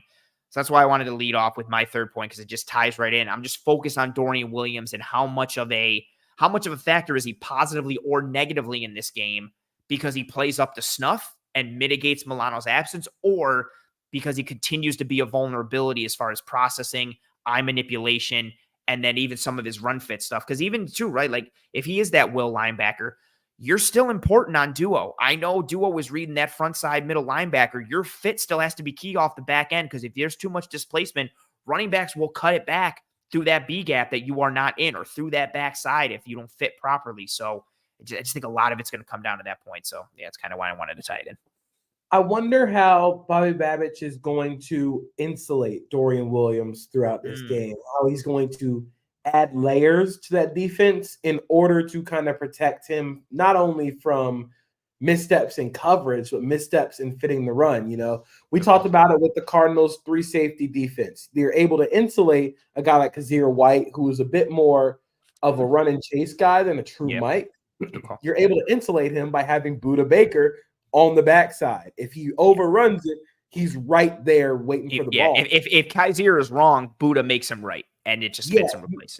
You have a guy that makes him right. So I wonder if this is going to be a game where maybe you spin a safety down next to Dorian Williams to kind of help insulate him against the run, especially out of 12 and 13 personnel. And I know that they want to pass it I know the Cardinals in 12 personnel threw the ball like 53% of the time, but you want to try and help him out a little bit against the run, because if you don't want him to overstep, you don't want him to overthink. It's going to come up in my next point, my final point for this game, but you don't want to make oversteps or missteps against this Cardinals team. So I wonder how Babich is going to insulate Williams in this game, and how much he's going to spin a safety down in order to kind of help him out a little bit. I think it's a good point too. Like, cause that, like my last little point with it was just like, yeah, how much single coverage do we see in this game? Both from like not even necessarily from like a pre-snap look, but just from like a post-snap, like actual like coverage. Like when we're looking back at, forget about, even though it's the name of the show, forget about the disguise coverage and like everything they're doing pre to post. When it comes down to it, like what coverages were they playing in this game? How much cover 2 did they play? How much cover 4 did they play? How much 1? How much 3? Like how much are they spinning, exactly to your point? Because they, 1, want to help insulate Dorian, or even just 2, can they fit the run against this Cardinals team, especially when they go 12 and 13? Can they fit that run while maintaining a 2 high shell or 2 high coverage structures? Like how comfortable are they? And in years past, even if their front 7 was getting gouged a little bit, you just had the utmost confidence in Micah Hyde and Jordan Poyer fitting the run from depth. Like you could get gouged and they would just come flying down. It could be quarters and they could come flying down and it'd be 2nd and 7 or 2nd and 6 because they fit, wrapped it up in a nice little bow, and you're good to go. A little bit different last year with, I think both of them showed kind of the miles on the tires a little bit, but do you feel that same way about Taylor Rapp? Do you feel that same way about Mike Edwards? Are you ready to feel that way about Cole Bishop? Like there's questions in that safety room, which also tie into the questions with Dorian Williams, which then tie into the coverage structures you're playing. And like and I hope everybody watching the show knows, because I say it all the time, the coverages that you play are dependent upon how you fit the run, because you can't play certain coverages if you can't fit the run with certain fronts that you have. If you are not comfortable fitting with your front 7, guess what? You can't run a ton of quarters and a ton of cover 2 because you need a safety down in that box. And I'm not talking about showing a 2 high look pre-snap and rotating to single high, post. I'm not saying that. I'm talking about what coverages you actually playing. Because if you have to commit a safety to the box, either pre or post snap, that means you're living in a cover 3, cover 1 world. That also pairs well if an offense wants to run play action and throw some overs at you or attack the seams with their really athletic tight end. That works a little bit. I don't know if anybody knows this, works a little bit against cover 3, especially, and even cover 1, depending if you have a year 2 linebacker who gets manipulated at times. It opens them up like from a vulnerability standpoint. I think that's where, if the Cardinals get it working, it's because they're able to run the ball out of 12 and 13, and then they're able to pass it because the Bills are not able to match without walking a safety down and committing more, and then they're opening themselves up between the 2nd and 3rd level, and guys are getting gouged from that standpoint. And not only is that a problem where, you have to spin the safety down, but Again, if you spin a safety down, they throw it, you are leaving those corners isolated in one-on-one situations.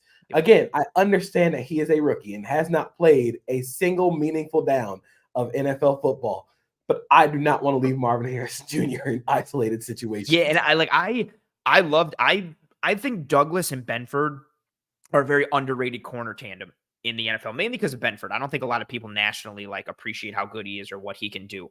And so I say this as a person who's very confident in both of them.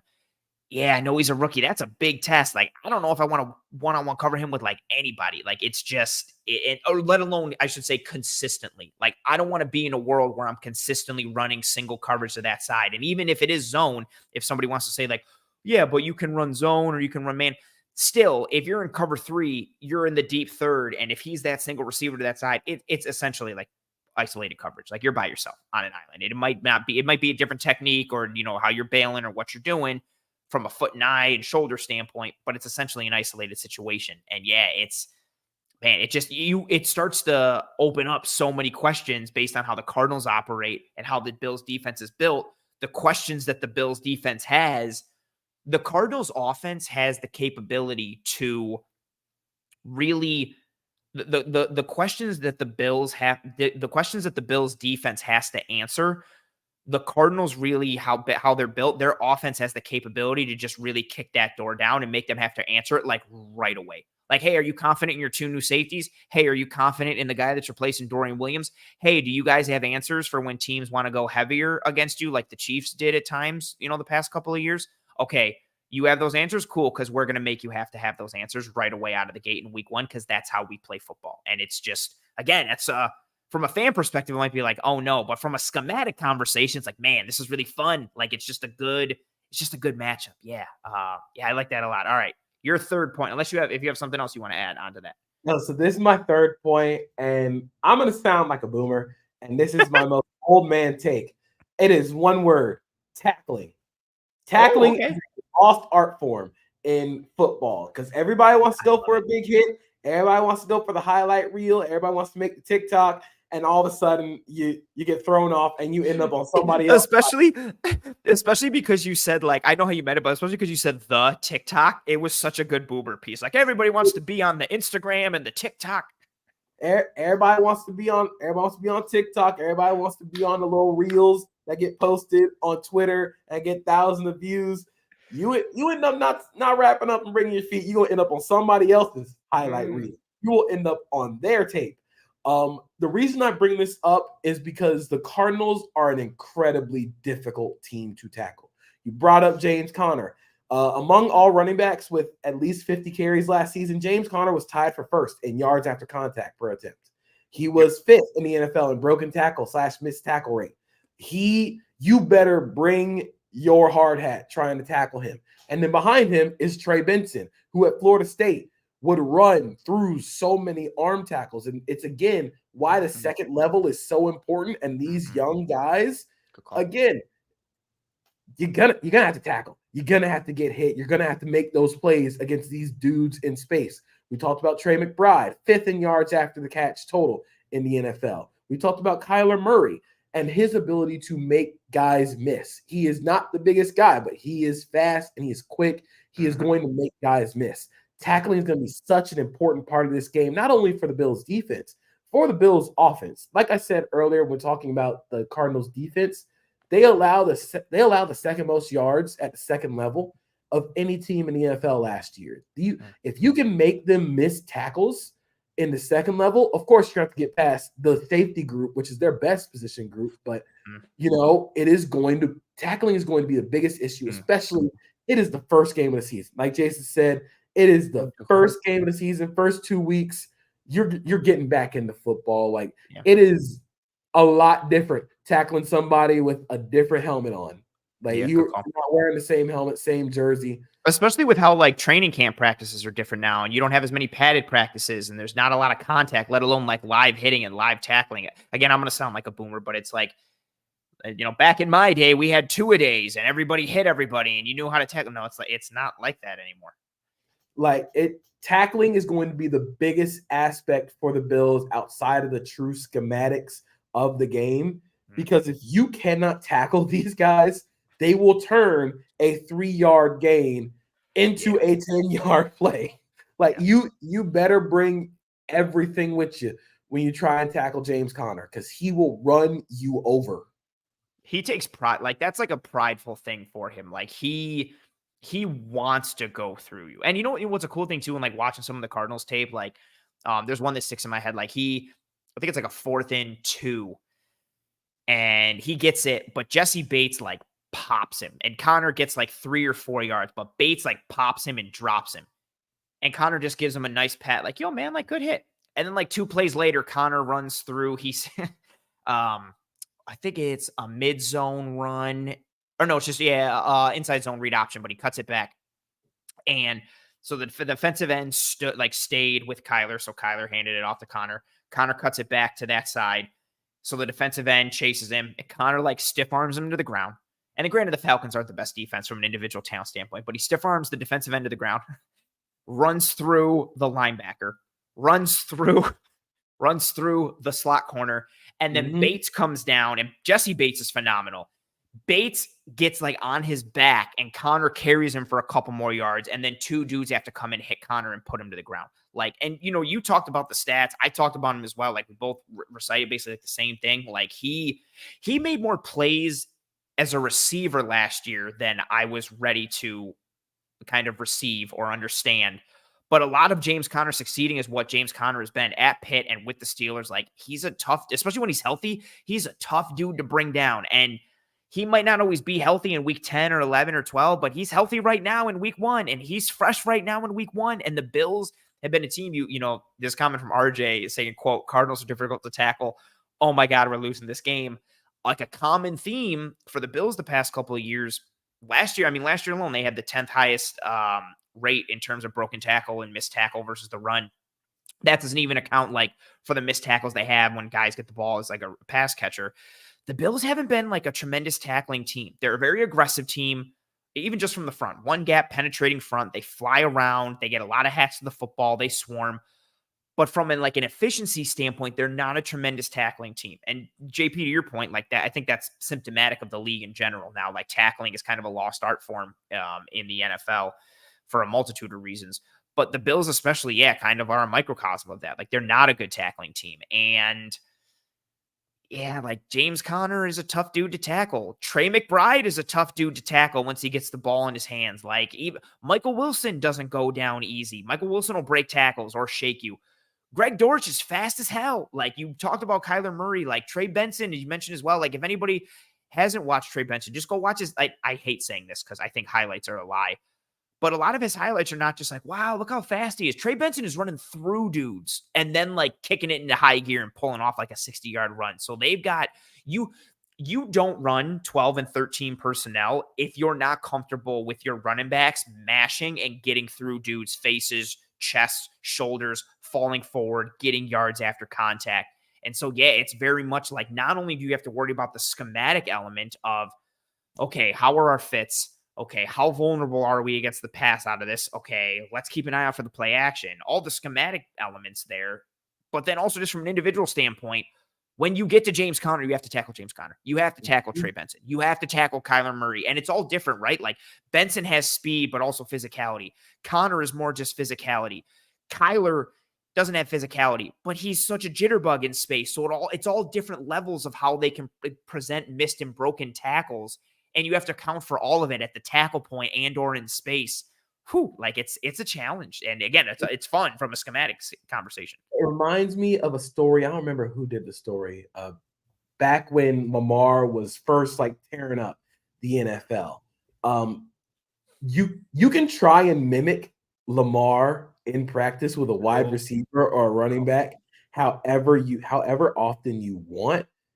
It's different when you hit the game. It's the Mike Tyson, like, everybody has a plan until they get punched in the mouth. Yep. Like, you have a plan schematically to stop the run. Then you got to go do it. You got to go hit these guys. And it does bring up another point where, again, you have to bring him. You got to hit him. You cannot miss tackles. It's the biggest thing.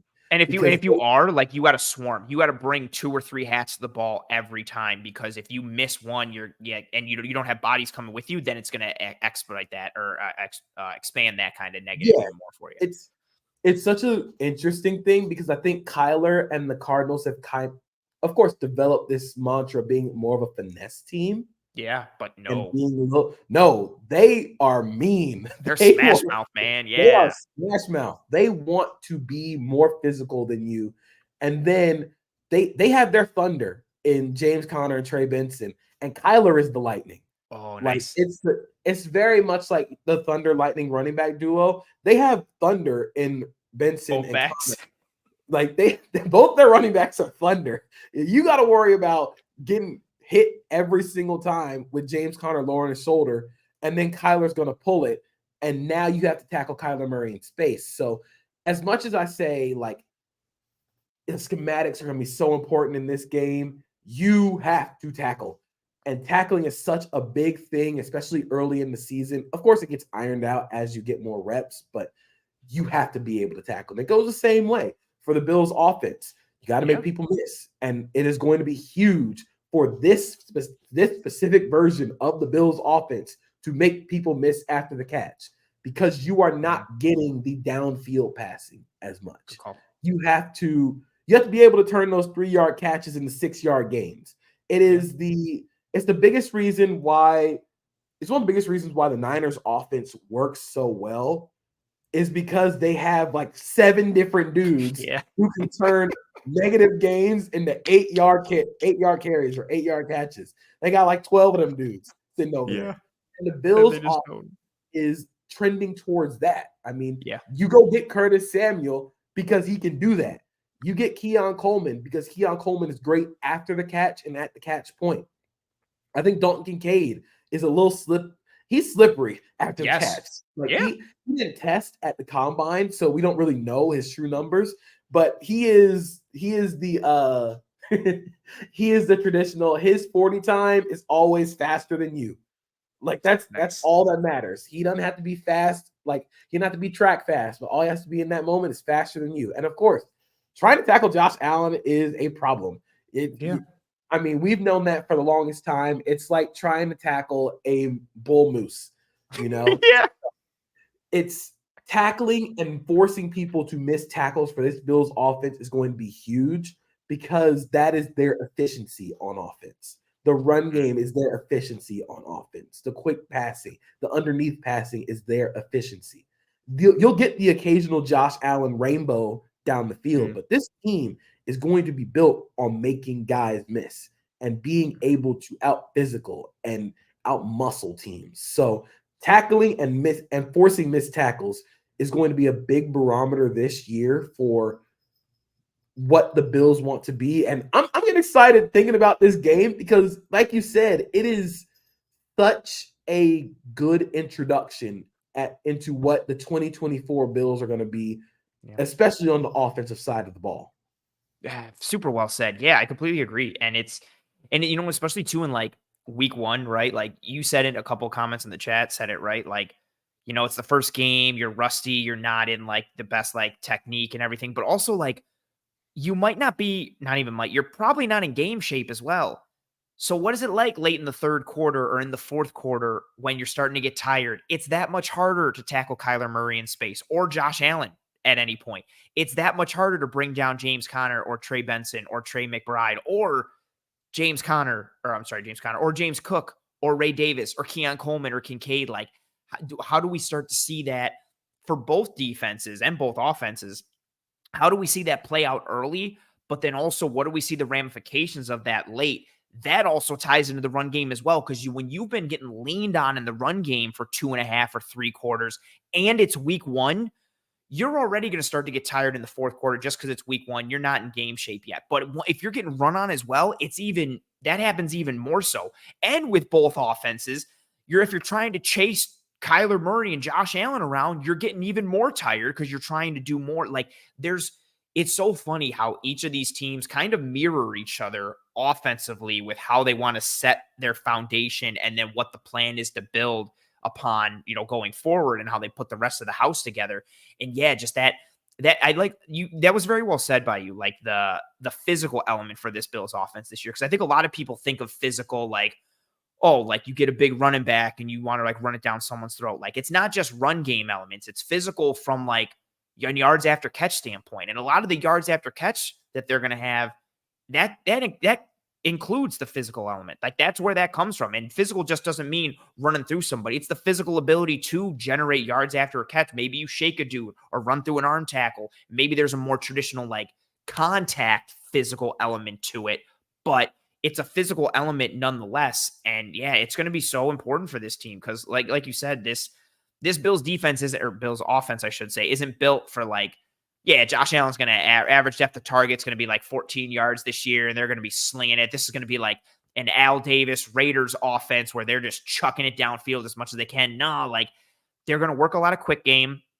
They're going to hit the intermediate, like, and they're going to try and hit a pass at 12 or 13 yards and hope it turns into 25 rather than throw the ball 25 yards downfield. Or they're going to throw a little tunnel screen to Curtis Samuel and hope that gets, 13 or 14 yards, or they block a run really well and someone's angle is wrong and James Cook busted off for 30 yards. Like that's where it's going to come from. The explosives are going to come from passes in the underneath and the intermediate or the run game and them being blocked well or somebody making a play rather than generating explosives by chucking the ball downfield based on what the Bills have at wide receiver and tight end and running back, but also larger scale conversation, how defenses are built nowadays where they're trying to put a cap on offenses and keep everything in front of you, which is why the Bills have potentially pivoted to this type of answer to be able to challenge the current defensive trends that we're seeing.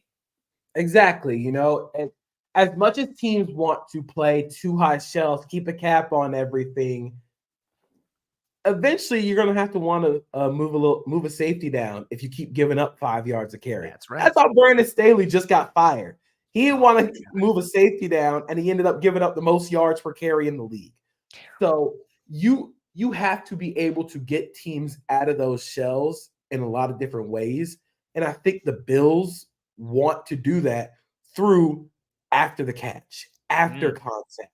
They want to force you to bring guys down into the box to help tackling, help in the run fit, And now that'll open up a little more of the explosives. That'll open up the Josh Allen rainbow pass. Like they're going to use that efficiency underneath, and not only like underneath in terms of like, oh, this pass going for 3 yards, 2 yards, 4 yards. It's not just that. It is making those again after the catch, after contact, running through the contact, being able to turn those 2-yard catches into 4 and 5 yard plays.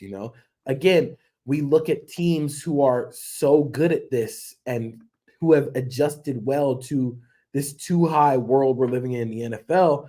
And you think about the 49ers because they have all those guys who can do that. And now you're looking at the Bills, and even the Bills last year, I think they finished like 10th or 11th in the NFL in total yards after the catch. Like they were getting into that towards the back end of last season. And now they're fully starting to commit to that world. So this is going to be a really good game to showcase to Bills fans what this offense is going to want to be. I like that. Yeah, and it's also kind of similar to like how the Chiefs started to pivot to like a lower average depth of target while they had Tyreek, and then they traded Tyreek, and everybody was like, "Oh my God, what are they going to do?" And it's like they've already been doing it. They already started the pivot. Now they're just fully committing to it.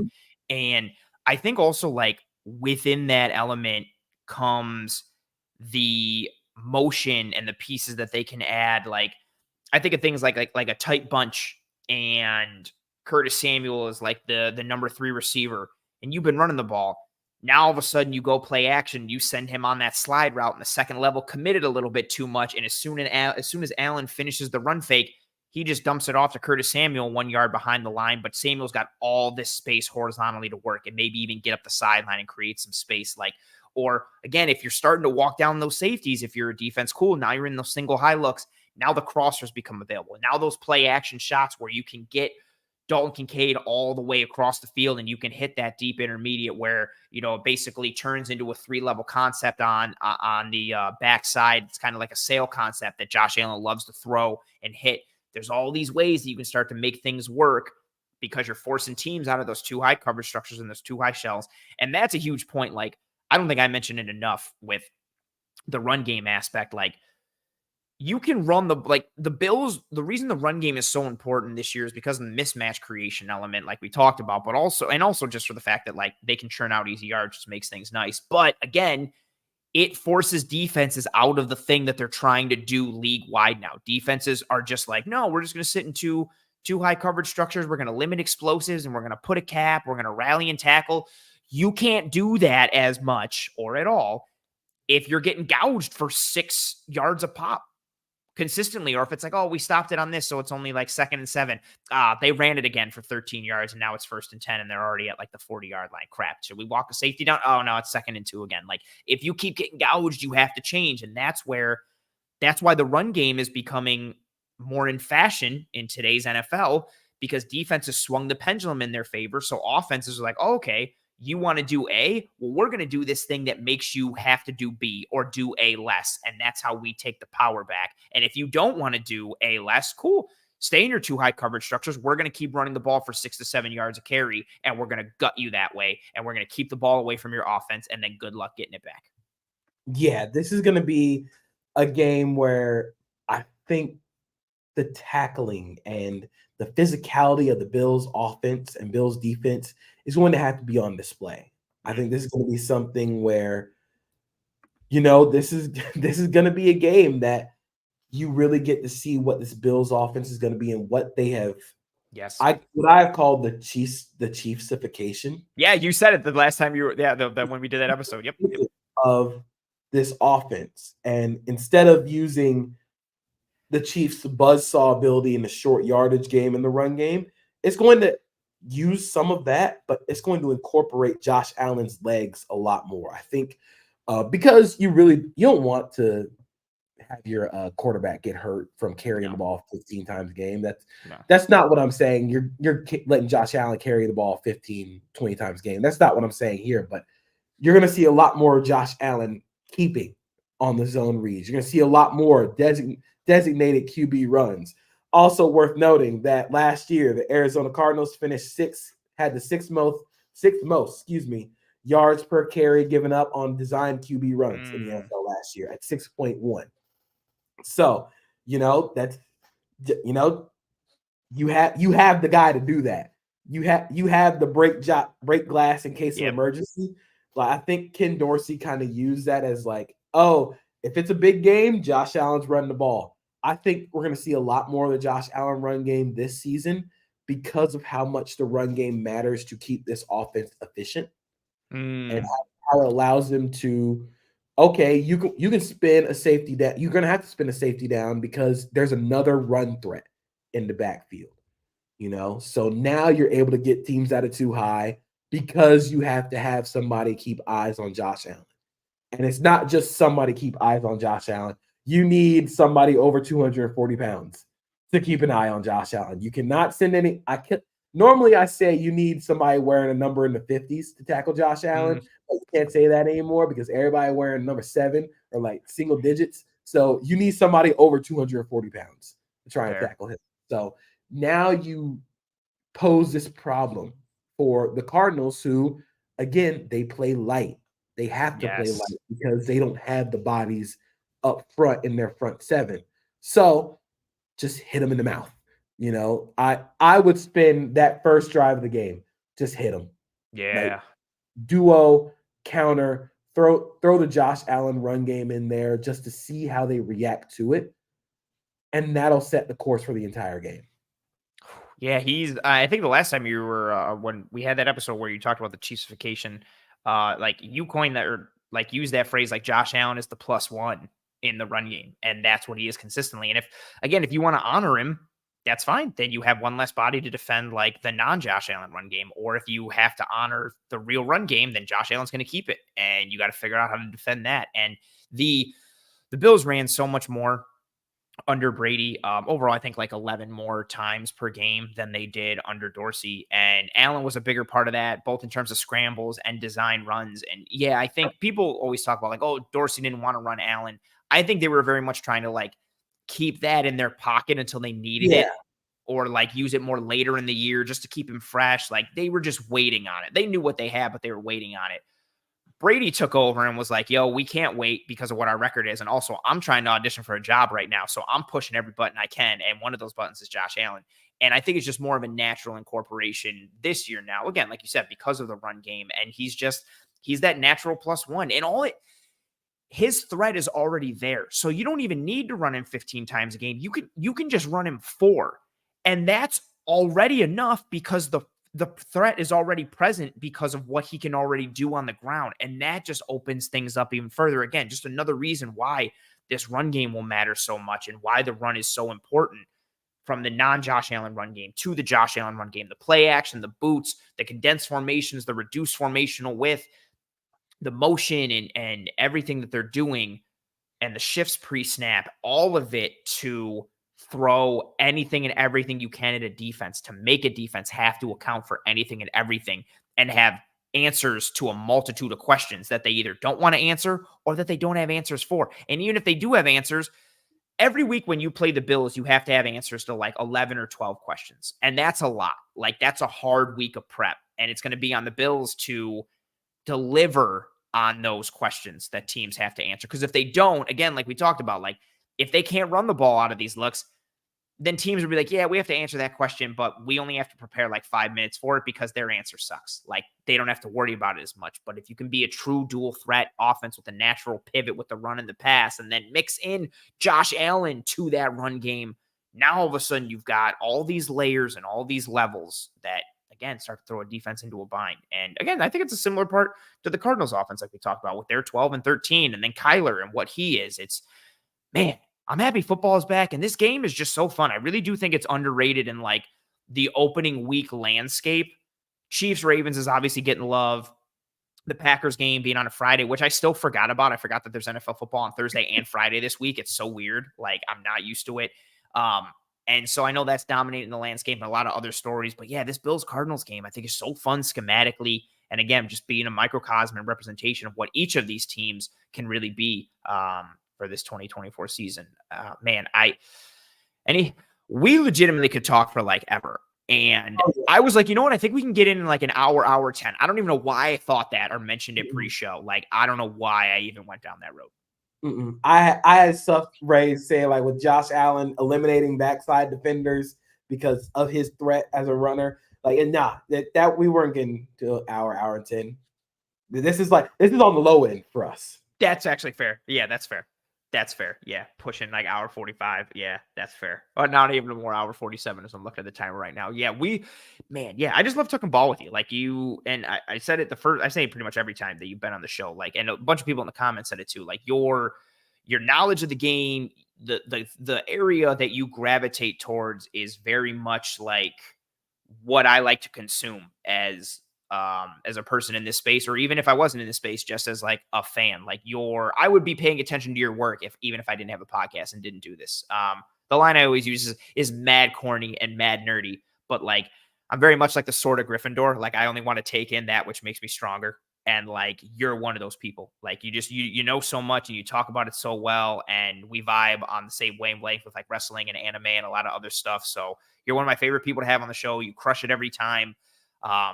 Yeah, I really feel like we could easily like go for double this and continue to like talk about the same game, like just keep going like further and further and further. So I appreciate you taking the time. I'm sorry for keeping you so long again, but the floor is yours. If you got anything else you want to unload, or if you want to plug anything, whatever you got, I appreciate the hell out of you. The floor is yours. Awesome. Thank you so much again for having me on. Of course, you can follow me on social media at Acosta32_JP. We are bringing back Establish the Fun this season. It is the column that I write every Friday where the mantra is football's fun, and we like to establish that. I write about things that I think are interesting in the NFL, things that I find fun. We got our first iteration coming out on Friday. It'll be out the morning of, hopefully on Friday, so it won't cover the Chiefs Ravens game, but it'll be every other game. There'll be something fun. There are 3 things I find are fun, and I'll write about them. I have a college football column called The Catch Up, where I write about things I think are interesting in college football, and I do a little bit of NFL draft work. So if you want to check that out, but overall, just follow me on Twitter, see what I'm doing, see where I'm going. One of the best follows, genuinely, and I'm not just saying that because you're here. With everything JP knows from a schematic perspective, and just if you want to know more about football, league wide in the NFL, college elements as well, like anything and everything, and then he's just a good follow in general. Absolutely phenomenal work that you do, JP, and I couldn't have had a better guest to kick off the season to have this conversation. I knew how fun this conversation would be schematically, and I'm usually like very late and behind with like asking people to get on shows. Like I'm always trying to catch up. But I asked you like early on because I wanted to make sure like I locked it in. I got it in advance. Like it had been on my mind like since like June, but I was like, I should ask it like now because I just probably should lock it in. So yeah, this couldn't have gone better. You crushed it as always. I will DM you after this and thank you and apologize again for keeping you late. But again, dude, I just appreciate the hell out of you. Enjoy the rest of your Tuesday and thanks for being here and crushing it. Anytime, man. I could talk for hours, talk ball with you. So thank you again so much. Hell yeah, man. Enjoy the rest of your Tuesday, and I'll see you in the DMs. See you later.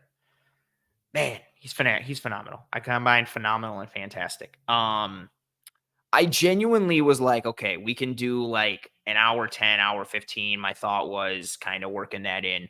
Man. It's tough. It's tough when you got two people who like to talk and engage. And we also too, like we were talking offline, like he was in the room before 9, but we were just talking about, he was on a little vacation before, like last couple of weeks. So we were talking about his vacation and we were talking about other football stuff. Like we were talking about a bunch of college stuff in Florida State and just, yeah, he's awesome with his work. And as a person, yeah, like just, he's fantastic. I like this comment from Dennis saying, and I forgot how good you are stressing me out for these games that are supposed to be gimmies. Well, the trick's on you because I'm already stressed out for every Bills game. Fair. I do think it's the way I keep thinking about this game. I don't do predictions because I'm too superstitious, but like I think the Bills should win this game. If they lose this game to the Cardinals, I'm not freaking out to be like, oh my God, the season's lost. Like if the Bills lost this game to the Cardinals, like I'd be like, oh, okay. Like, I think the Cardinals are better than people realize. And I think each game for them is like with the Cardinals, I don't expect the Cardinals to be like a double-digit win team or competing for the NFC West. But I could see them being like a pesky 7-win team, and they're in a lot of their games. Like, they could have double-digit losses, but I don't see them getting blown out a ton. Like, I think they present some schematic components like we talked about in this episode on offense and defense that are going to stress teams out, especially from a matchup standpoint based on how the league operates. And a lot of them, again, are going to matter in this game. Like who the Cardinals are, this game against the Bills is a good microcosm of how the Cardinals are going to want to be this year, similar to how it is for the Bills. So yeah, the way I keep putting it in is I think the Bills should win this game. If they lose it, I wouldn't really be too disappointed, aside from just being like, oh man, like I would rather the Bills win than lose, but I wouldn't be distraught. Like that's a horrible football team that they just lost to. This season is done. Nothing's going to work. I wouldn't do that in week 1 in general, but even more so just because I think the Cardinals are a better team than people get credit for. And I think everyone's kind of coming around to that realization a little bit more, but I don't think this game is the slam dunk or gimme like it kind of is being portrayed to be by some fans or even some people in this space. And again, that's just me. Like I love the schematics of football, and I think this game is a really fun schematic one to have because of who the two teams are, how they operate, and what they do. Oh, man, that's going to do it for us on this episode. I'm going to throw up the banner that says Toodles, folks. Actually, before I do that, I bring it up at different points. One Pie Pizza, you know the drill. I mentioned it in the beginning of the episode. I'm going to mention it now. Delicious sweet sauce pie, cup and char pepperoni. The online menu can be found in the episode show notes, whether here on YouTube or whichever podcasting app or platform you are listening to this show on. They do a ton of different initiatives every year, partnering with Roswell to try to knock out cancer, Toys for Tots every holiday season, the SPCA, the Alzheimer's Foundation. They're really good people making really good food. They also do a bunch of catering stuff. I had them do an event that we had, and they have all these different kinds of mac and cheeses, and they all just absolutely slapped. It was phenomenal. Everything they do is great. They make their own homemade blue cheese, great cheese to sauce ratio on their pizza. Yeah, get yourself some One Pie Pizza. Treat yourself. Do it for game day. Do it for opening night Thursday or a second opening night on Friday with Packers, Eagles. I will be getting some One Pie probably multiple times this week, once for Thursday and probably another couple after that. But I mean, that's just me. Get yourself some One Pie Pizza and enjoy yourself. And again, I'm throwing up the banner that says Toodles, folks, because we're going to start to wind down and say goodbye. Appreciate all the kind words that came through for myself and JP throughout the entirety of the episode. Especially again, you folks for a lot of the kind words for JP throughout the episode. But then at the end, I really like it with how engaging the chat is here on the show, but especially with the recognition for the guests that I have. I think it presents a really welcoming environment. And I know it means a lot to the guests for especially as a person who does guest appearances on other podcasts. It's really cool to see like a live chat or regular viewers of that show comment on the guest and be like, it just makes the guest feel like warm and fuzzy and nice. So I appreciate you folks doing that. Thank you very much to Just the Tippy Canoe, Carl, and Lord Corvax for your super chats in this episode. I greatly appreciate it, and I thank you very much for it. Thank you very much to everyone who joined us live in this episode.